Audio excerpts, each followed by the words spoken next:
Welcome back to the Static Archives, where we dive deep into the mysteries of the past, theories they don't teach in school. Today, we're talking about something that shouldn't exist, but totally does. The Baghdad battery. An actual working battery from over 2,000 years ago. That's right, ancient people might have been using electricity long before we gave them credit for it. And if that doesn't make you question everything we know about history, I don't know what will. Let's get into it. Alright.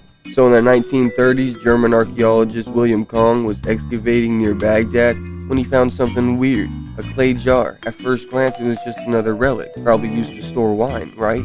Wrong, we're not talking about your mom, because inside this jar was a copper cylinder, and inside that was an iron rod. And when you add an acidic liquid like vinegar or lemon juice, bam, you get electricity. Let me say that again, a 2,000-year-old device that could generate a charge. So the whole thing was sealed with asphalt, and the metal pieces showed signs of corrosion, meaning something acidic had been inside.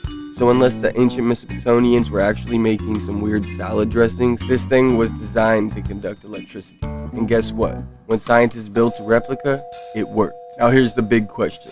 Why did ancient people need a battery? Were they charging their eye scrolls? Powering some lost technology we haven't found yet? Well, the most accepted theory is electroplating, which is the process of coating one metal with another using electricity.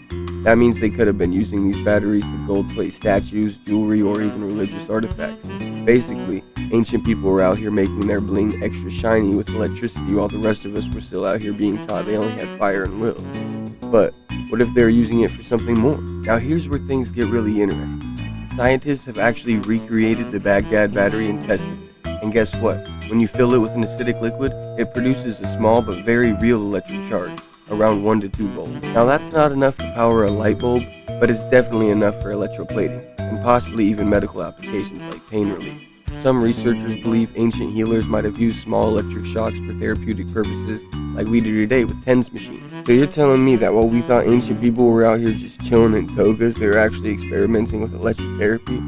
Alright now, of course not everyone's on board with this theory. The skeptics claim the Baghdad battery was just a simple storage jar, or that it was used for religious rituals. And to that I say, come on, do we really think it's just a coincidence this thing has all the exact components of a working battery, and that when we replicate it, it actually functions?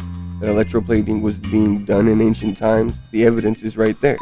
And here's the real kicker, if they had this knowledge, where did it come from? Was this just a lost discovery that got buried in history, or was it part of a bigger technological system that we've completely forgotten? Alright, so here's the truth. The Baghdad battery was a working battery. That's not even up for debate.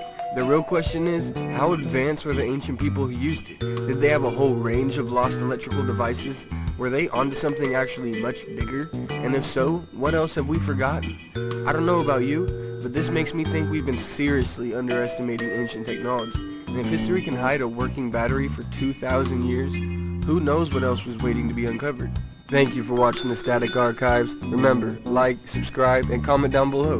What else could they have been hiding from us the last 2,000 years? Alright, stay curious, and remember, love forever, live forever.